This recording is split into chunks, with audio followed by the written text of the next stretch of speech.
Gaza is rich, gas rich, at least 1.4 trillion cubic feet rich, to be precise. But there's a catch.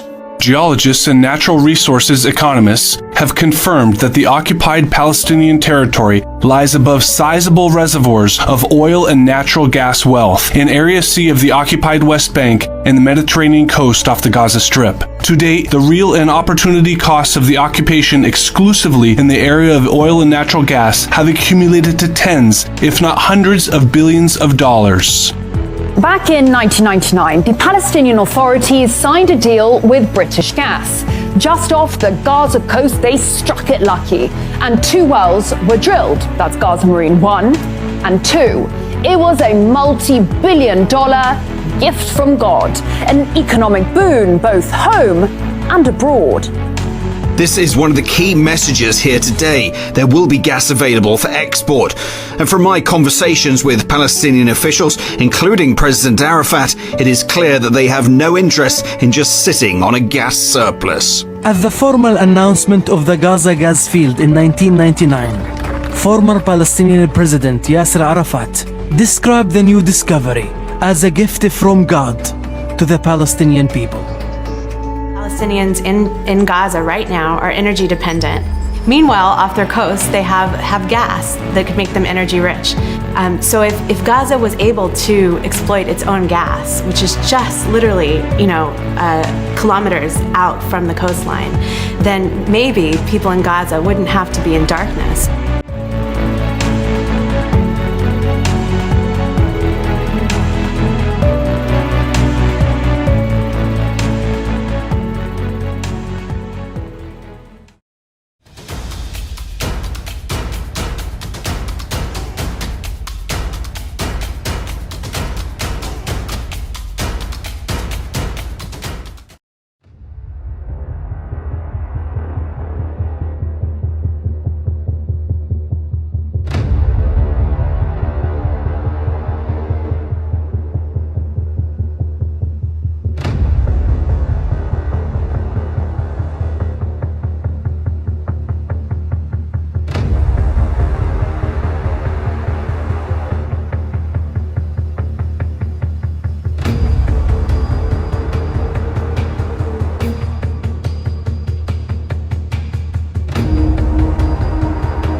this joint port project is now unfolding, which will enable the United States and Israel to steal all of that oil and natural gas just sitting off the coast of Gaza. So here you are looking at the foundation being built of our new port that will steal all of that oil and natural gas. Of course, all along, as we pointed out, guys, this is all about oil. This is all about money. This is all about natural gas. It's all about stealing resources.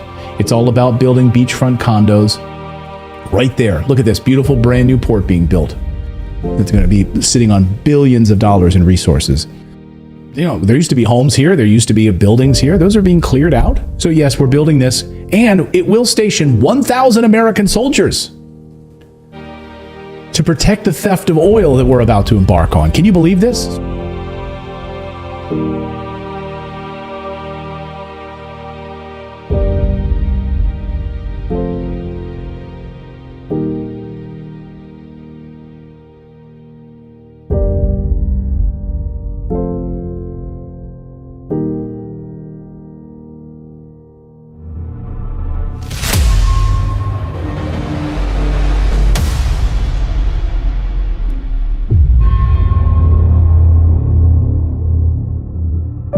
And then they say he left troops in Syria. You know what I did? I left troops to take the oil. I took the oil. The only troops I have are taking the oil. They're protecting the oil. I took over We're taking the oil. We're not taking the oil. Well, maybe we will. Maybe we won't. They're protecting the facility. I don't know. Maybe we should take it. But we have the oil. Right now, the United States has the oil. So they say he left troops in Syria. No. I got rid of all of them other than we're protecting the oil. We have the oil. We're keeping the oil. We have the oil. The oil is secure. We left troops behind only for the oil.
Now, Greece, Cyprus and Israel have signed a deal for a pipeline designed to move gas from the eastern Mediterranean to Europe.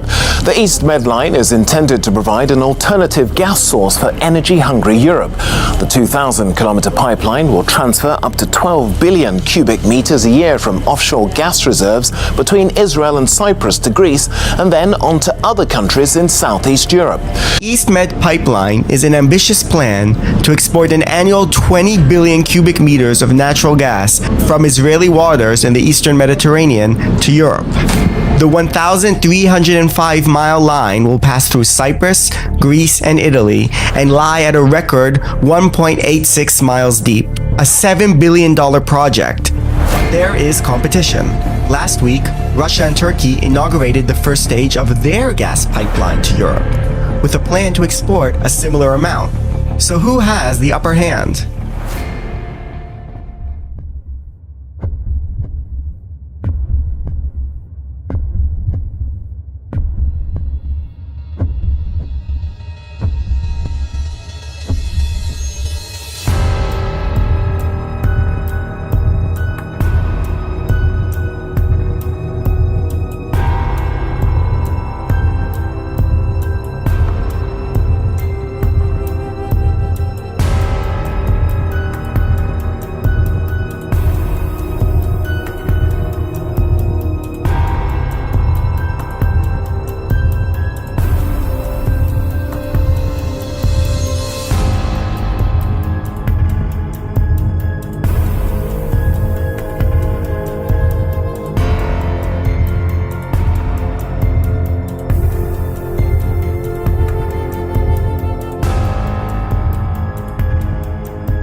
Russian President Vladimir Putin is in Istanbul with Turkey's leader Recep Tayyip Erdogan. That's to open a major new gas pipeline. Well, the pipeline is known as Turkstream, and it's 5 years in the making. It not only allows Russia to sell more gas to Europe, it also helps them to bypass Ukraine. Well, the Turkstream pipeline starts in the southern Russian town of Anapa and runs more than 900 kilometers deep under the Black Sea to the Turkish town of Kiyokoi. Now, it can transport over 30 billion cubic meters of natural gas per year. Half of that will be delivered to southern Europe, servicing up to 3% of the EU's current needs.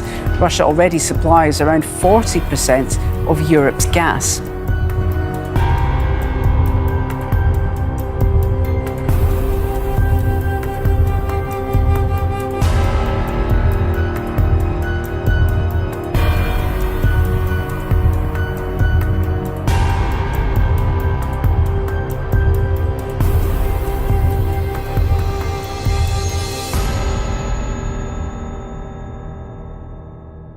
So what's next for Gaza, though? Well, it's empty. It's totally destroyed. How are Israel and the United States going to steal the oil and all of the natural gas off of Gaza and to enrich the likes of BlackRock and Vanguard? Well, look no further than the brand new Gaza 2035 plan, which Netanyahu unveiled this weekend. Great timing, too. He's like, hey, we're about to destroy Rafah, totally eliminate about 1 million people. Take a look at this. This is the new Israel 2035 plan for Gaza. Look how beautiful that will look once they rebuild it and kick all of those, all those dirty Palestinians out of there. Mm-hmm. And they'll build new rail infrastructure, new port infrastructure. There'll be easy access to all of that oil. Yeah, they're already building the oil port, as we featured last week on the show. While the Arab coalition will create a multilateral body called the Gaza Rehabilitation Authority, the GRA, which would oversee the reconstruction. It's almost like they had this plan for a while, right? I mean, seems like they probably already had this whole thing mapped out a long time ago. And there's nothing in this plan about a Palestinian state, like a two-state solution, so that's totally out. There will not be a two-state solution at all. They will have total security control of the new GRA, this whole entire area, the entire Gaza Strip. So you're looking at your new Gaza Strip. It'll look a lot like Dubai. It'll be free of mostly Palestinians. And America, you're going to get a whole bunch of free oil and natural gas. And Israel, you're going to get billions of dollars in oil and natural gas. So this is your plan, and here you go.